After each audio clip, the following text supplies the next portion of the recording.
চলো আজ 1 মিনিটের মধ্যে সামার স্পেশাল এই লং লাস্টিং মেকআপটা শেখা যাক। প্রথমেই মুখটা ক্লিন করে নেওয়ার পর রিকোডের গ্রিপ স্প্রে, প্যাকের ময়শ্চারাইজার, রিকোডের গ্রিপ প্রাইমার আর অ্যাপ্লেজার ম্যাজিক ড্রপটা ইউজ করব। তারপরে মেকআপে একটু এক্সট্রা গ্লো আনার জন্য নাইকা স্টোভ গ্লো লিকুইড হাইলাইটার ইউজ করেছি, সিলসের ফাউন্ডেশন ইউজ করেছি, তার মধ্যে অ্যাপ্লেজার ম্যাজিক ড্রপটা মিশিয়ে ইউজ করেছি।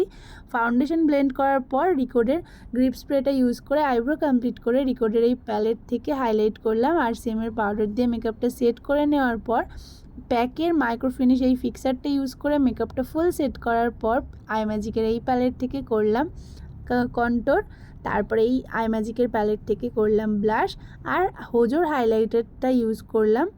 তারপরে এখানে পিটি অলসেটের প্যালেট থেকে আই মেকআপ কমপ্লিট করলাম, রিকোডের কাজল পরালাম আর লাস্টে কিন্তু আমি রিকোডের লিপস্টিক ইউজ করেছিলাম। তো here is the final look. আজকের লুকটা কেমন লাগলো, মেকআপ লুকটা অবশ্যই জানিও।